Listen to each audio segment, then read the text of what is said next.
everybody! You may know that we have some new equipment in the LPN room, and this was granted to us by Lowe's in the Toolbox for Education grant.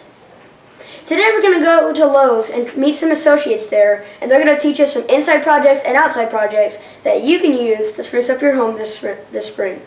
Let's head inside. Now we're going to head into the paint section to say hello to Christy. She's going to tell us some tips on colors.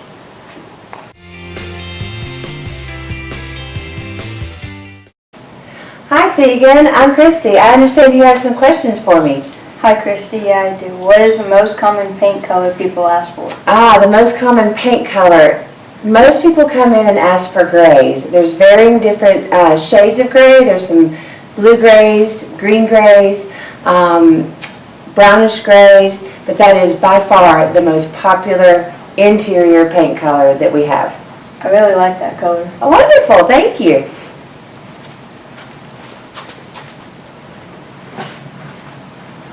Hi, how are you? Good. I was wondering, what colors can you add to a certain paint color to make it lighter or darker? Oh, that's a very good question. So we have like our primary colors. I brought some colored chips here so I can show you. So for example, if we wanted to go with blue and we wanted to make it darker, we would add black to it, and that's called a shade. You think about, like an umbrella puts shade on there. So we would add black to make it darker, and the opposite of black is white. So we would add white to make it lighter, and that's called a tint. Thank you. You're welcome. Thank you.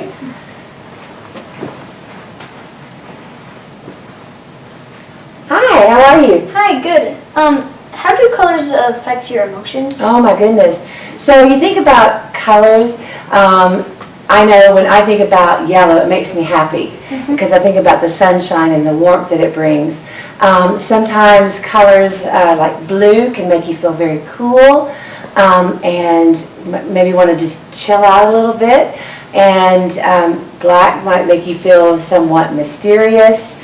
Red makes you feel powerful. Orange is very vibrant. So colors can just, depending on your mood, can really change your mood. Let's say if you're in a bad mood and you see something that is yellow, you think, I'm going to be happy because there's yellow. Oh, that's really helpful. Thank you. Thank you. Hi. Hi. How are you? I had a question for you. Sure. Do certain colors make you hungry? Yes, they do. As a matter of fact, fast food restaurants know this very, very well. Reds and yellows make you hungry. You think about when you go to McDonald's, what do you see? The big M, the golden arches. You have Kentucky Fried Chicken logo. Red makes you want to eat. So reds and yellows definitely get that hunger going. Does my best make you hungry? No. Thank you. Well, that explains why I eat so much at fast food restaurants. Exactly. They know exactly what they're doing. Now let's go to the gardening center with Taylor. We're going to ask her some questions and she's going to give us some helpful tips about plants.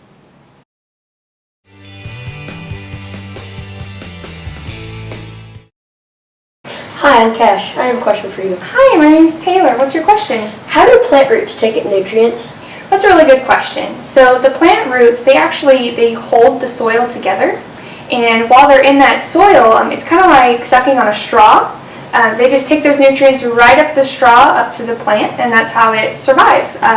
Plants are producers, like animals, they're consumers, they eat the plants, right? Yeah. But plants are very cool because they actually produce their own energy and food that they need by taking it up through the roots. And you can actually put some dye, like red or blue, in a plant's water, if you put it in the water, and it will actually turn the leaves red or blue. You can see how it goes straight up the roots and gives the plant nutrients. Wow, I didn't know that. Yeah. That's an interesting answer. Hi. Hi, I'm Cameron. Hi, nice to meet you. How do plants give us air? So plants actually give us air through something called photosynthesis. The plants, they use the sun's energy, and if you actually plant a plant, you can see that it leans towards the sun because it soaks up that energy. And when it takes that sunlight, it brings in carbon dioxide, it combines it with water, and then it produces oxygen right back out. So that's why it's really good to have a lot of plants in your home. And we use plants for medicine, all kinds of things, but it will produce oxygen back into the air for us to breathe in. That's really cool. Thank you. You're welcome. Hi, nice to meet you. My name's Holden. Hi, nice to meet you too. I have a question for you. What is the key to a successful garden? Well, a successful garden is going to take somebody with a lot of patience and a lot of care, because plants are just like anything with life. It takes somebody who's going to feed it, give it water, and make sure that give it a lot of care for it to be able to sprout. So once you have the basics of, I'm going to give this plant a lot of time, you just got to make sure you have the right tools and resources. So at Lowe's, we have a lot of things that you can give plants to help them grow, but also just being able to have the right place for the plants and having the knowledge to know what they need. Because there's a lot of different kinds of plants, and some of them need a lot of water. Some of them, if you give them water, then they'll drown. So you have to make sure you give them just what they need. And once you know that, you'll be successful in any garden you have. Thank you. Hi. Hi. I have a question for you. Okay. What are some good plants that are easy to take care of? Oh, now that is something I had to look into for myself at my house, because I'm not home a lot, and so a lot of people need plants that don't take a lot of care, right? Yeah. So there are some plants like English ivy. I love it because it just takes a little bit of water, but it will start to grow all the way down the wall. It's really cool. That's cool. Cactuses, they also don't require a lot of care or sunlight. I have a lot of those. And also succulents.